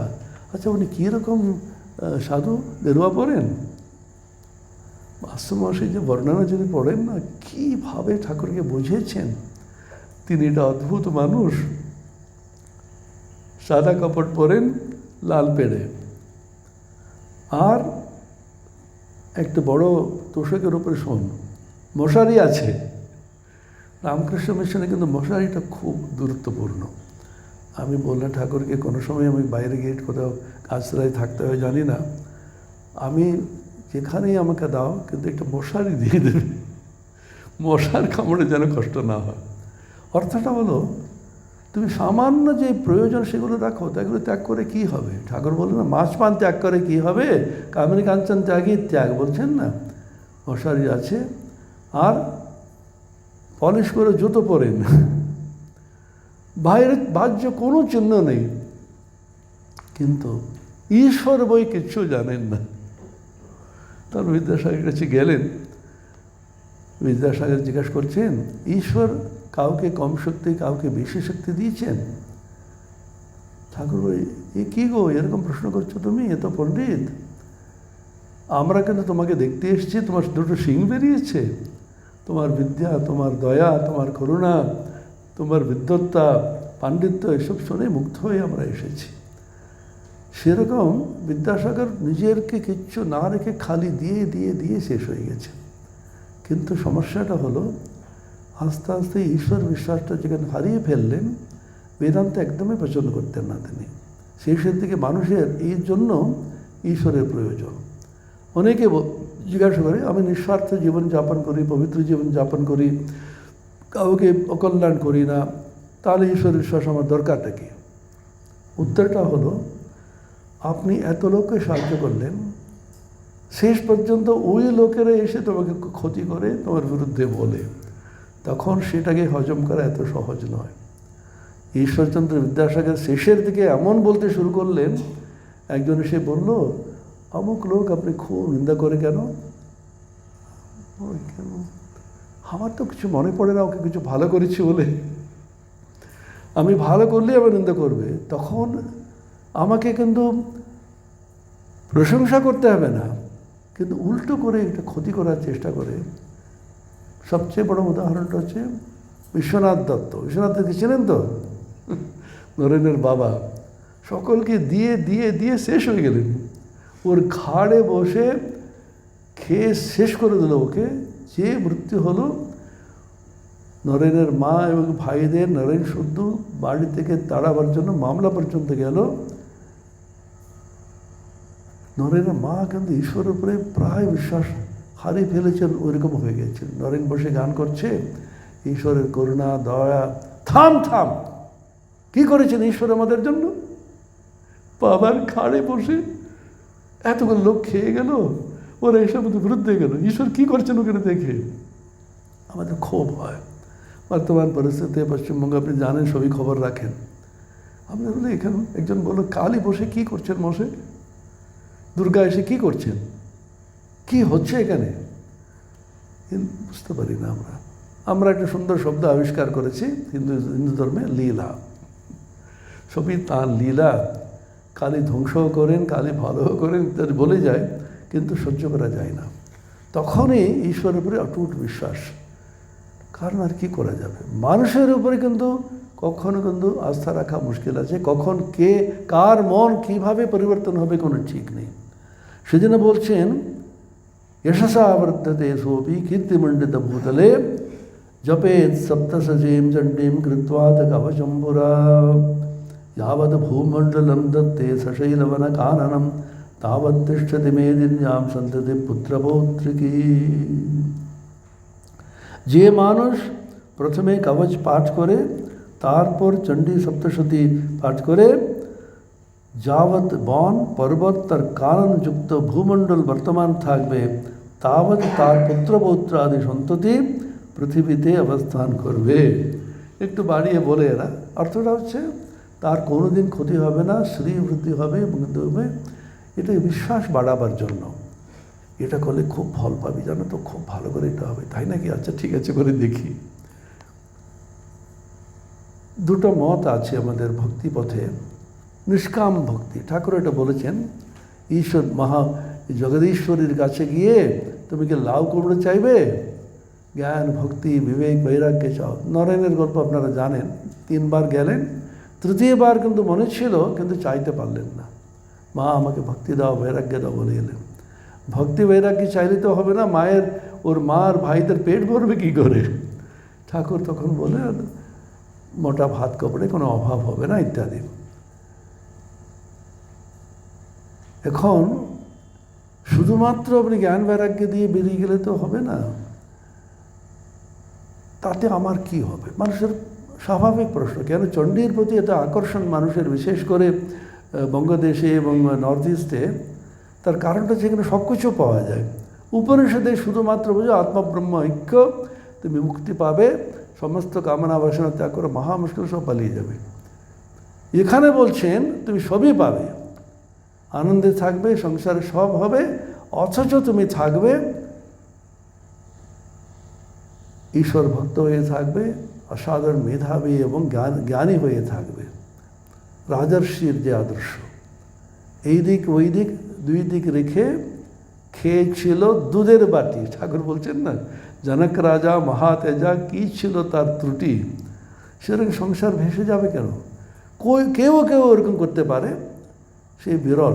ঠাকুর বলছেন, ব্রাহ্ম সমাজেরা এসছে, কেশবচন্দ্র সেন বলছে, কি মজা দেখুন, খুব কাছে যাবেন ওর কাছে, এখন বলছে দুই দিকে রাখো, একটু কাছে গেলে কুটুস করে কামড়াবে, মানে তীব্র বৈরাগ্যের কথা বলবে। ঠাকুর হেসে বলবেন, না না, আমি কামড়াবো কোনো, আমি তো বলছি দুটিই রাখো, তোমাদের ভোগ যোগ দুটি আছে, আমি বেশি কাটিয়ে জ্বলে গেছি, তোমরা কিন্তু থাকো সংসারে।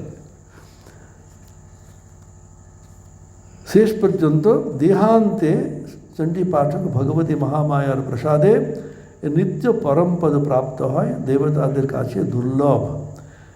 সেই সুন্দর দিব্য রূপ ধারণ করে কল্যাণময় শিবের সাথে আনন্দ ভাগী হয়। শেষে দেবী লোকে যাবে, সেখানে শিব থাকবেন, দুর্গা থাকবেন, গণেশ আর কার্তিক ঘুরে বেড়াবে, লক্ষ্মী সরস্বতী থাকবে। ওই দেবী লোকে বাস করলে কি সুন্দর দেখুন, মুক্তির চেয়ে কিন্তু আনন্দময় ওখানে। এদিকে সব সমৃদ্ধি আছে। দেবী লোকে আপনারা যাবেন, চণ্ডীটা আপনি বিশ্বাসের সঙ্গে পাঠ করেন, শ্রবণ করেন, সেটা মনে রেখে কিন্তু শুনতে থাকবেন। আমি যখন হলিউডে গেছিলাম, 2-3 বার গেছি, ওখানে সান্তা বারবারা বলে ওদেরই একটা শাখা কেন্দ্র আছে। সান্তা বারবারা শুনেছি নিশ্চয়, কিসের জন্য বিখ্যাত জানেন তো? ওটা হলিউডের যে অভিনেতা তাদের ভ্যাকেশন রিট্রিট। ওটা কি বাড়ি ঘর, কি সমৃদ্ধি, একদম মোস্ট পশ এরিয়া ওটা। তার মধ্যে আমাদের আশ্রম আছে, কেউ ডোনেট করেছে প্রভাবানন্দজিকে, সুন্দর মন্দির আছে। আর একটা ছোট্ট মন্দির আছে, সেটা পাবলিক আসে না, সেখানে ঠাকুর মা এদের উল্লেখ আছে, ওদের চরণামৃত আছে, চরণ ধোয়া জলটাও রেখেছে সুন্দর এটা করে। এবং আমেরিকান সন্ন্যাসীরা ওখানে বাস করে, ওরা কিন্তু বাঙালি রান্না সব শিখে নিয়েছে। ঠাকুরকে শুক্তো, তারপরে সব পায়েস রেঁধে রোজ ভোগ দেয় ওরা। সেখানে আমি শুনেছি হলিউডের বিখ্যাত যারা অ্যাক্ট্রেস, ওরা একদম চুপচাপ এসে মন্দিরে ধ্যান করে নাকি চলে যেত। ওখানে একজন আনাদি বলে নাম দিয়েছে, ইন্ডিয়ান নাম, ও আমেরিকান, একটা মাত্র পুরুষ আছে, একটু কোণে থাকে, মেনটেন্যান্স দেখে। ও তার কোথায় থেকে সংস্কার এলো, ও আমাকে অনেকক্ষণ গল্প করতে বলছো, আমি মুক্তি টুক্তি চাই না, আমি দেবী লোকে যেতে চাইছি। দিনটা শক্তি উপাসক, দিনরাত চণ্ডী আর দেবী ভাগবত এগুলো পড়তে থাকে। এরকম একটা লোক আছে, দেবী লোক আছে, বিষ্ণু লোক আছে, বৈকুণ্ঠ, শিবলোক আছে, কৈলাস, রামকৃষ্ণ লোক নাকি তৈরি হয়েছে বলছে। এরা সব আছেন না ঠাকুরের পার্ষদ, ও সব ওখানে থাকবেন। আপনি গিয়ে দেখবেন, নরেন আপনাকে ডাকবে, লাটু এখানে থাকবে, কি আনন্দ থাকে দেখুন, মা রান্না করে খাওয়াবে। সেজন্য বলছেন দেবী লোকে ও পাঠ করবে। এরপরে আসছে অর্গলা স্তোত্রম। এখানে নিচে পদটিকাটা দেখুন, জয়তি সর্বোৎকর্ষেণ বর্ততে ইতি জয়ন্তী। এখানে জয়ন্তী মঙ্গলা কালী, ভদ্রকালী, কপালিনী, দুর্গা, ক্ষমা, শিবা, ধাত্রী, স্বাহা স্বধা নমস্তুতে। এই 11টি নাম দিয়ে মাকে প্রথমে আহ্বান করা হচ্ছে। এই সকল নাম, পরিচিতা জগদম্বিকে তোমাকে আমি প্রণাম জানাই, হে দেবী চামুণ্ডে তোমার জয় হোক, সমস্ত প্রাণীর পীড়া হরণকারিণী দেবী তোমার জয় হোক, সবের মধ্যে ব্যাপ্ত রূপে অবস্থিতা দেবী তোমার জয় হোক, কালরাত্রি তোমাকে নমস্কার।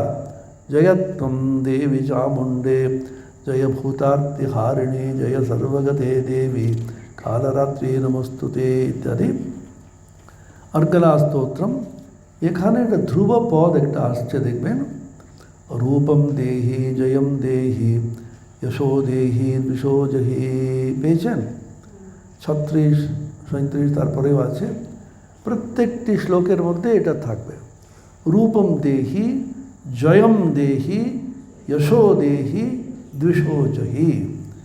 অনেকে বলেছে এটা তো কী অদ্ভুত প্রার্থনা হলো, আমার একটা ভালো রূপ দাও, এমন একটা সুন্দর রূপ হবে সকলে মুগ্ধ হয়ে দেখবে আমার। আরে বাবা কিরকম রূপ, মানে ঐহিক রূপ না, দেবীর রূপ। কার করে দেখবেন চেহারা সুন্দর সুন্দর, ওদের সাজগোজ করে এসছে, একদম ফর্সা, কিন্তু তেজ নেই। আপনি দৈবী সম্পদ যদি হয়, এটাকে ব্রহ্মবর্চস বলা হয়। ব্রহ্ম মানে এখানে বেদ, বেদ পাঠ করতে করতে, যেমন চণ্ডী পাঠ, বেদ পাঠ, উপনিষদ পাঠ ইত্যাদি করতে করতে করতে করতে মন শুদ্ধ হয়ে একরকমের গ্লো বলি না আমরা, চেহারার মধ্যে, তোমার শরীরের মধ্যে একরকমের একটা আভা, একরকমের জ্যোতি যেন বিচ্ছুরিত হচ্ছে, এরকম হবে। ওকে দেখিয়ে মনে হয় যেন অদ্ভুত একটা রূপ ওর থাকবে। জয়ম দেহি অর্থটা হলো, আমাকে রূপ মানে আমার স্বস্বরূপ যেটা আছে, নিত্যশুদ্ধ মুক্ত আনন্দের স্বরূপ, সেটা যেন আমি প্রাপ্ত হই। জয়ম দেহি, আমাদের যত অসুরগুলো আছে, বিশেষ করে ছোটি রূপু যেটা আছে, কালকে যেটা বলছিলাম, কাম ক্রোধ লোভ মোহ মদ মাৎসর্য, এই ষট রূপু, এই অসুরগুলো যদি আমি জয় করতে পারি। যশো দেহি, যশস বলতে আধ্যাত্মিক কীর্তি। আধ্যাত্মিক কীর্তি কেন দরকার ভাবতে পারেন। আমি আধ্যাত্মিক স্তরে অনেক উপরে উঠেছি, আমার সঙ্গে থাকুক, ঈশ্বরের সঙ্গে আমার সম্পর্ক, মানুষ জানবে কেন? কেন যশ যদি হয়, আপনি কুকর্ম করতে পারবেন না। এমন অবস্থায় উঠে গেছে, যেমন আমি গেরুয়া পরে বেলুর মাঠে সন্ন্যাসীও বসে আছি, আমি অন্যরকম একটু আমার সামান্য প্রলোভন হলেও কিন্তু এই কী করছো বলবে, আমি পারবো না। এই যে শুদ্ধ যশ আমার এসছে, পণ্ডিত রূপে আমি কিন্তু পরিচিতি যদি হয়ে থাকে, তাহলে অন্য ধরনের কোনো বিপরীত কর্ম, শাস্ত্র বিরুদ্ধ কর্ম করার জন্য তোমার অনুমতি নেই, সমাজ তোমাকে অনুমতি দেবে না। সেজন্য সৎ যশ আপনাকে বাঁচিয়ে রাখে। এটা কে কাকে বলেছিল?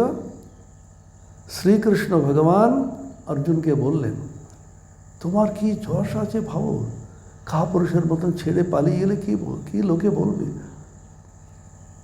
अवाच्य वादांश्च बहून् वदिष्यन्ति तवाहिताः निन्दन्तस्तव सामर्थ्यं ततो दुःखतरं न किम्। তোমার বিরুদ্ধে যারা আছে, তোমাকে পছন্দ করে না, তোমার সম্বন্ধে যা তা বলবে। শুনেছিস অর্জুন পালিয়ে গেল? আমি জানতাম, মহা কাপুরুষ ওটা। তোমার যশ যা আছে, বীর পুরুষ বলে, সমস্ত যশ নষ্ট হবে। তোর শুধু না, তোমার 14 পুরুষের নষ্ট হবে। তুমি কত বড় কীর্তিমান, তোমার পেডিগ্রি বলে না ইংরেজিতে, পেডিগ্রি লিনিয়েজ, তোমার ঠাকুরদা এত বছর ধরে তোমার এত পাণ্ডিত্য, এত বুদ্ধি, এত বীরত্ব সব নষ্ট করবে। অনার্যজুষ্টম আস্ফর্গ্যম অকীর্তিকরম অর্জুন বলছেন, এটা অনার্যজুষ্ট, আর্য বংশে তোমার জন্ম, তোমার কি পেডিগ্রি, তোমার বংশের কি এটা যশ, তোর এই কাজের জন্য সব নষ্ট হবে। তুমি সমস্ত কুলের কলঙ্ক হয়ে দাঁড়াবে। অস্বর্গ, স্বর্গে যেতে পারবে না। অকীর্তিকরণ, তোর কীর্তি নষ্ট হবে। সেই জন্য যশ কেন প্রয়োজন আছে, আমার রক্ষা কবচের মতন থাকবে। আমরা যে গেরুয়া পরেছি, এমনি সাদা কাপড় পরেই সাধু হতে পারতাম। এটা কেন আমাকে রক্ষা করবে? সকলে বলবে, আরে সাধু হচ্ছে রে, একটু শান্ত হতে হবে, খুব দূরত্ব রেখে চলতে হবে, একটু ভক্তি মিশ্রিত, শ্রদ্ধা মিশ্রিত একটা ভয় থাকবে। সংসারে আমাদের ঘুরতে হবে, সমাজের মধ্যে ঘুরতে হবে, কাজ করতে হবে, কিন্তু ওর মধ্যে একেবারে লিপ্ত হয়ে অনেক কিছু ঝামেলা হওয়ার সম্ভাবনাকে পুরো আটকে দেবে এই যশটা। যশো দেহি দ্বিষো জহি।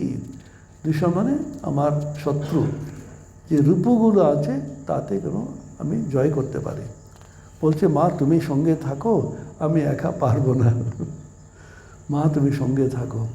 বারবার বলছেন না, বাচ্চা ছেলে যেমন যতক্ষণ না মা আছে খুব বীরত্ব দেখাবে, হ্যাঁ আমার মা আছে, মাকে বলে দেবো। মা যখন কোথাও নেই তখন মা মা কোথায় গেলে কাঁদতে থাকে, হেল্পলেস বোধ করে, অসহায় বোধ করে। এটা মা ছেলেটা খেলা আছে না, তখনকার দিনে খুব ছিল ওটা, বড় বড় থাম ছিল, বোধহয় মায়েরও বোধহয় সরু ছিল কিনা জানি না, থামের পিছনে লুকিয়ে আসবে, ছেলেটা খুঁজে পাচ্ছে না, মা কোথায় গেলে কোথায় গেলে করে অনেকক্ষণ কাঁদতে দেবে। তাই মায়ের নিষ্ঠুরতা,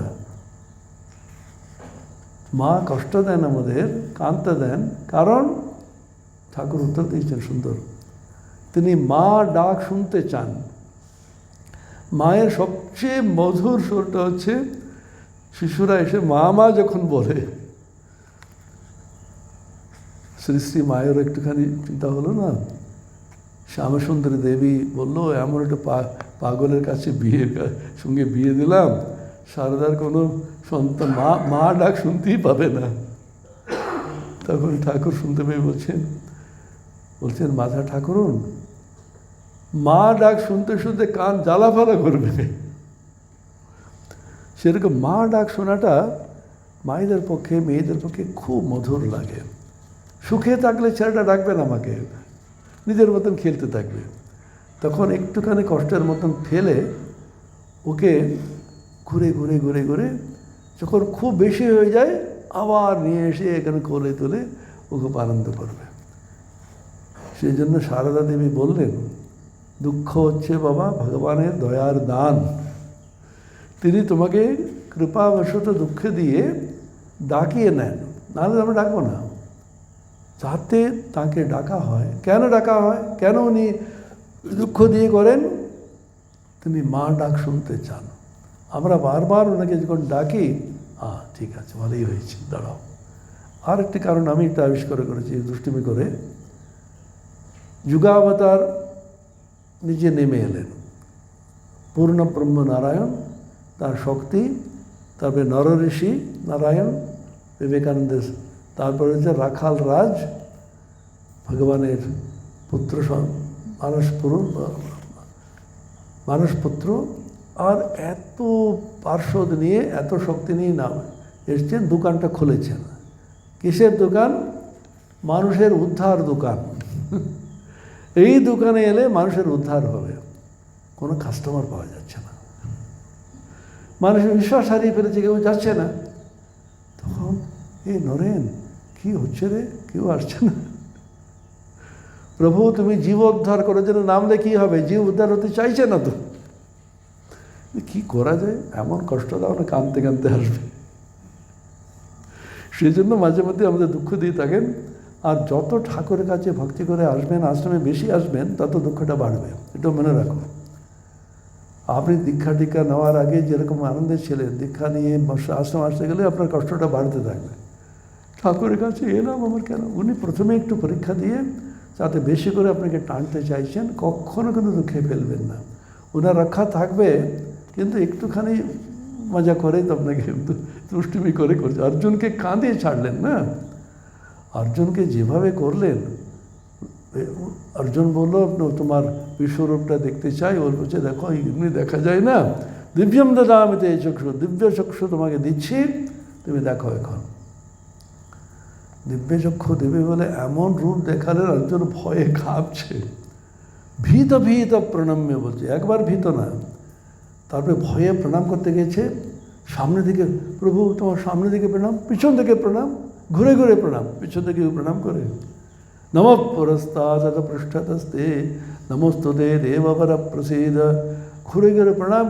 আমার একেবারে অস্থির হয়ে যাচ্ছি, এই রূপটা কি, আখ্যা হিমে কো ভগবান উগ্র রূপ।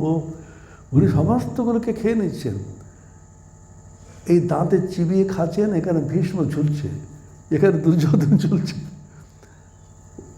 এই দাঁতের মাঝখানে কোনো কোনো সময় আমরা ডাল ফাল আটকে যায় না, এরকম করে আমি জিভ দিয়ে করি, লে লিখেছে এক রসমানস সমন্তার, উনি জিভ দিয়ে ওইগুলোকে বার করছেন। চূর্ণতেই উত্তমাঙ্গৈহি, মাথাটা পুরো একদম গুঁড়ো হয়ে গেছে, আর উল্টো দিকে ঝুলছে, উনি খেয়ে যাচ্ছে।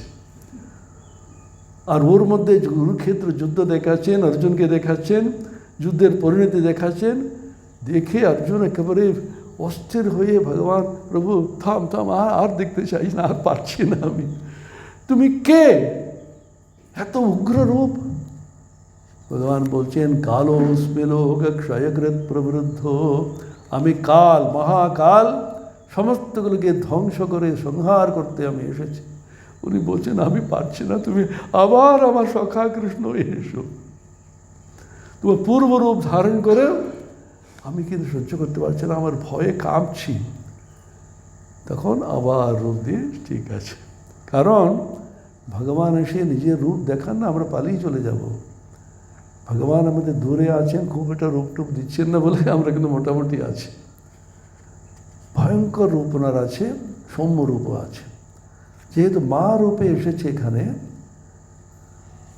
চিত্তে কৃপা সমরনুষ্ঠরতা দৃষ্টা তৈয়েব দেবী ভুবনত্রয়েবি, এখানে স্তোত্রতে আছে চিত্তে কৃপা সমরনুষ্ঠুরতা। মহিষাসুরকে কৃপা করে, হে মহিষাসুর কেন ওরকম করছিস বাবা, আমরা একটা নেগোসিয়েশনের মধ্যে মেরে শেষ করো ওকে। সমরের নিষ্ঠুরতা, সমরে যখন আসবে তখন নিষ্ঠুরভাবে নির্মমে সকলকে আসুরকে ধ্বংস করে শেষ করো, কিন্তু চিত্তে কৃপা, হৃদয়ের মধ্যে কৃপা থাকবে। হিরণ্যকশিপুর যখন বধ করলেন নৃসিংহ, পুরাণের গল্পগুলো অল্প স্বল্প জানেন তো নাকি? নৃসিংহ অবতার যখন এলো, প্রহ্লাদ খালি নারায়ণ নারায়ণ বলছে, ওর বাবা হিরণ্যকশিপু এত হিরণ্যায় নমঃ বলতে হবে, নারায়ণায় নমঃ বলতে থাকবে। কত রকমের কষ্ট দিলেন, কিচ্ছু করতে পারলেন না। শেষে ওই নৃসিংহ রূপ ধারণ করে ওনাকে কোলে রেখে তার নাকের দ্বারা একদম চিড়ে শেষ করলেন। তখন ওনার উগ্র রূপ এবং ক্রুদ্ধ রূপ, দেবতারা কাছে যেতে পারে, এত ভয়ঙ্কর একটা রূপ। তখন প্রভু অবতারকে কী করে শান্ত হয়ে নামিয়ে আনা যায় বুঝতে পারছে, কেউ কাছে যেতে ভয় পাচ্ছে। তখন একজন বুদ্ধি করলো, প্রহ্লাদকে পাঠিয়ে দাও। যে প্রহ্লাদ গেল, যে সিংহ নৃসিংহ একদম কোলে নিয়ে ওকে চেটে চেটে ওকে আদর করছে। সেজন্য সন্তানকে দেখে মা কখনো উগ্র হতে পারে না। আর একটি গল্প আছে, মহিষাসুর মর্দিনী, এখানে চণ্ডীতে আছে। উনি এত ভয়ঙ্কর রূপ নিয়েছিলেন, উগ্র রূপ দেখে কেউ কাছে যাচ্ছে না। দেবীর কাছে গিয়ে কি ঠান্ডা করবে এটা কি? মদুরাইতে আপনারা যদি গিয়ে থাকেন, দক্ষিণ ভারতে, মহিষাসুর মর্দিনীর একটি বিশাল একটি রূপ আছে, ওখানে মূর্তি আছে। এত উগ্র মূর্তি, পূজারীরা পর্যন্ত গিয়ে পুজো করতে ভয় পায়। তখন শঙ্করাচার্যকে বলল, কি করব, মায়ের এত উগ্র রূপ এখানে রাখতে পারছি না আমরা। তখন শঙ্করাচার্য বলছেন, আমি এটা কৌশল করছি। ভাবতে পারেন কি করেছেন? মহিষাসুর মর্দিনীর মূর্তির সামনে গণেশের মূর্তি স্থাপন করলেন। গণেশকে দেখে মা বিগলিত হয়ে গেছেন ভক্তিতে, আনন্দে এবং বাৎসল্যে। ও নিজের শিশু না, তখন আস্তে আস্তে ঠান্ডা করলে, ইত্যাদি গল্প আছে। সেজন্য বলতেন, রূপম দেহি জয়ম দেহি দিশো দেশো দেহি দিশো দেহি। এখানে আরেকটা আছে অদ্ভুত, এটা শেষের দিকে আসবে।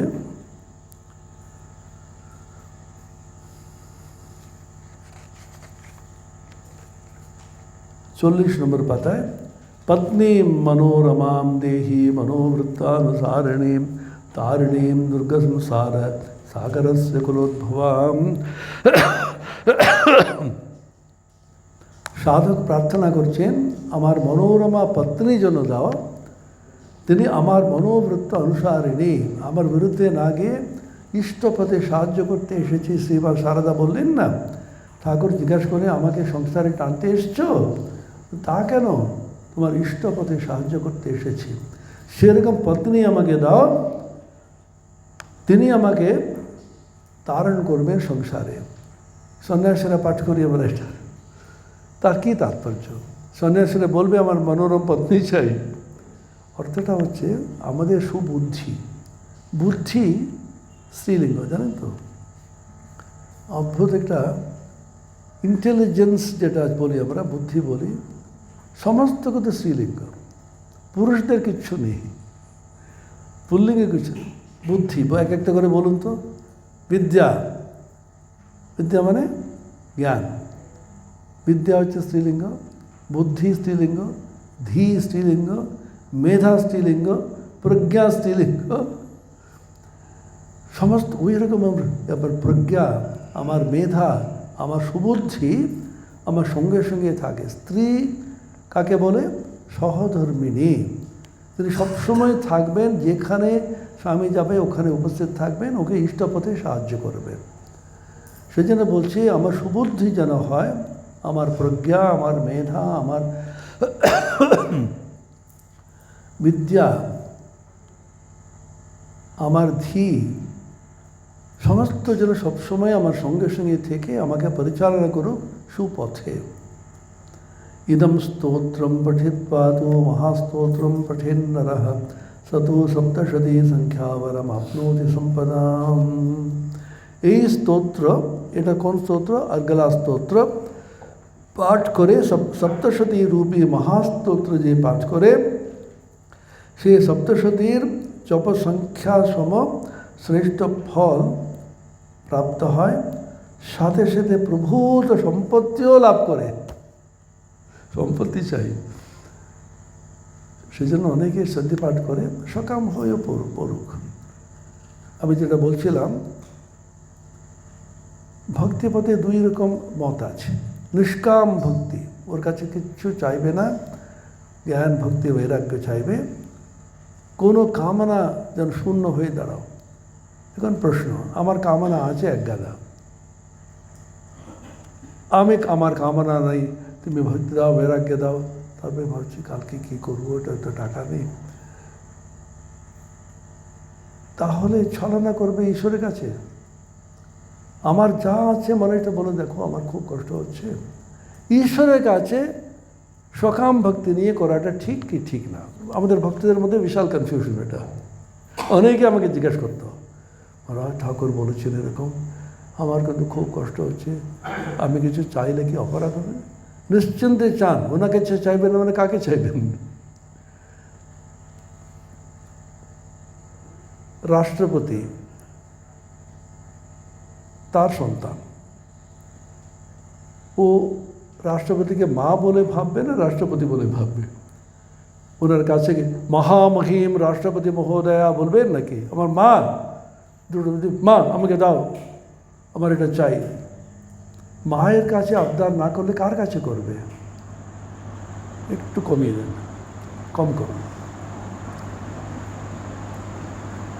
মায়ের কাছে গিয়ে, ঈশ্বরের কাছে গিয়ে সব কিছু চাওয়া যায়, তাতে কোনো দোষ নেই। আপনি শুধু আন্তরিক হবেন, আমার কাছে কামনা আছে, আমি তোমার কাছে যাওয়া উচিত কিনা জানি না, তবে আমার চাই, কি করব আমি? তার কাছে গিয়ে সব কিছু বলতে পারেন, তার সব কিছু চাইতে পারেন, তিনি পূরণ করেন। তিনি না করলেও আপনার কিছু করার নেই, ওনাকে ধরে থাকুন। সেই জন্য চণ্ডীতে বিশেষ এখানে প্রার্থনা আছে, এখানে সর্বত্র বলছেন, তুমি মায়ের কাছে গিয়ে ভক্তি মুক্তিও চাইতে পারো, বৈরাগ্য জ্ঞানও চাইতে পারো, আর লৌকিক বিষয়ও চাইতে পারো। সেখানে সুরথ আর সমাধি বলে দুটি চরিত্র রেখে দিয়েছে। কালকে যেমন বললাম, সুরথ হচ্ছে রাজা, শত্রু রাজা এসে ওকে তাড়িয়ে দিল, ও কি চাইবে? আমার রাজ্য ফিরে যায়। সমাধি বলে একটি আছে, নিজের আত্মীয় স্বজন, নিজের স্ত্রী পুত্র ধন লোভে ওকে বাড়ি থেকে তাড়িয়ে দিল, ও কি চাইবে? জ্ঞান চাইবে। যতক্ষণ না পরিপক্ক মন হয় আমাদের, ততক্ষণ কামনা বাসনা একটু থাকবেই। সেই জন্য দুটি চরিত্র দাঁড় করিয়ে দিল, একজন সকাম ভক্তি, একজন নিষ্কাম ভক্তি। সুরথ এবং সমাধি দুজনকে সমান সমান কৃপা করলেন, যে যেটা চাই সেটা পাবে। কামার্থী কাম পাবে, অর্থার্থী অর্থ পাবে, মোক্ষার্থী মোক্ষ পাবে। সেজন্য তাকে আপন বলে যতক্ষণ না ভাবেন, ততক্ষণ আপনার দূরত্ব থাকবে, ভয় থাকবে, তার কাছে চাইবো কি চাইবো না ইত্যাদি। ঠাকুরের কথামৃতে মূল সুরটা হচ্ছে ঈশ্বরকে আপন করে নাও, তিনি আপনার লোক, তার কাছে গিয়ে বলো, কেঁদে কেঁদে প্রার্থনা করে, তিনি শুনবেনই শুনবেন। ঠাকুর অদ্ভুত একটি কথা বললেন, সেটা সাধারণত শব্দ ব্যবহার করে না কেউ। তিনি কান খড়কে মানে এত তীক্ষ্ণ কিন্তু শুনতে পান, একটা পিঁপড়ের নুপুর ধ্বনি উনি শুনতে পান। একটা পিঁপড়ে, চিন্তা করুন, তার ছোট্ট পা আছে, ও হেঁটে যাচ্ছে, ওর পায়ের ভূমিতে স্পর্শ হয়ে একটু শব্দ উৎপন্ন হচ্ছে, তিনি ওটা শুনতে পান। তাহলে আপনার আমার আকুতি উনি শুনতে পান না? তুমি বলো ওনাকে, শুনবেন। আমাদের প্রয়োজন আছে বিশ্বাস। ঈশ্বরের কাছে একটু কেঁদে প্রার্থনা করে বিশ্বাস যদি না আসে, তাহলে কী রইল? মাতৃরূপে কেন বলেছেন, মায়ের কাছে গিয়ে সব কিছু বলা যায়, সব কিছু চাওয়া যায়। পুত্র সন্তান, পুত্রী সন্তান দুজনই মায়ের কাছে সব বলে। বাবাকে বলবে না, আমাকে বলবে। মা সবসময় ওকে রক্ষা করে চলে। বাবা জানতে পারে, আচ্ছা কী এটা ছোটোখাটো হয়েছে, এত চিল্লাচ্ছ কেন? তুমি কিচ্ছু ভয় পাবে না, তোমার জন্যই সব নষ্ট হচ্ছে, এত আদর দিয়ে নষ্ট। জানেন তো এগুলি নাকি? বাড়িতে অনবরত হয় এগুলি। তোমার জন্য সব হচ্ছে, আদর দিয়ে আদর করেছো, আমি বেশ করেছি, যাও, সব ঠিক হবে। মায়ের প্রোটেকশনের মতন সেই জন্য মা রূপে এখানে করেছে। তারপরে কীলেকা স্তোত্রম বলে একটা আছে। কীলেকা স্তোত্রতে বলেন,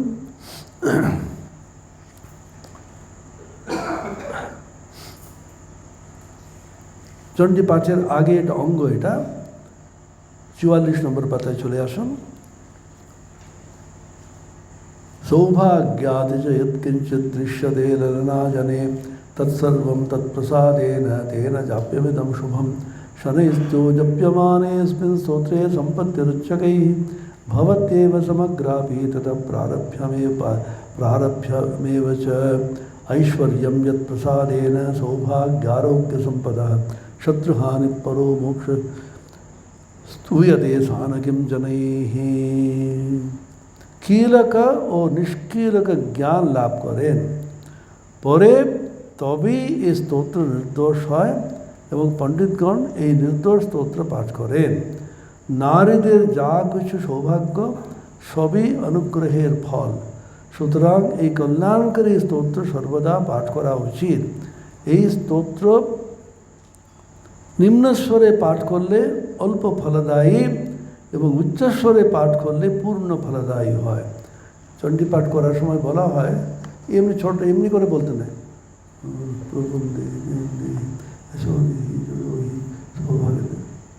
চিৎকার করে বলতে, রূপম দেহি জয়ম দেহি ইত্যাদি উচ্চস্বরে পাঠ করতে বলেছে। মনে মনে কখনো পাঠ করতে নেই, আর অল্প স্বরে না, আর সুর করে বলতে নেই। গানের মতন রূপম দেহি জয়ম দেহি যশো দেহি, গান করতে নেই। চণ্ডীটা পাঠ করতে হবে, গান করতে হবে। এই তিনটি প্রথমে পাঠ করতে হবে, কবচ, চণ্ডীর কবচ, তারপরে অর্গলা স্তোত্রম, কীলক স্তোত্রম, তারপরে আসছে ঋগ্বেদোক্ত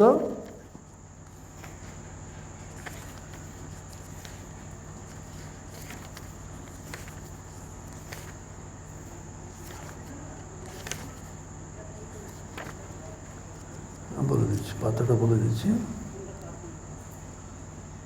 বেদোক্ত রাত্রি সূক্ত 47 নম্বর পাতা 47। এটা বেদের মধ্যে আছে, ঋগ্বেদের মধ্যে আছে, অত্যন্ত পবিত্র স্তোত্র বলে মানা হয়। এইটা পাঠ করার পরে আমরা দুর্গা সপ্তশতী চণ্ডীর প্রথম অধ্যায় থেকে সাধারণত যাই, এটা হচ্ছে নিয়ম। ওম শান্তি শান্তি শান্তি, হরি ওম তৎসৎ। শ্রীরামকৃষ্ণার্পণমস্তু।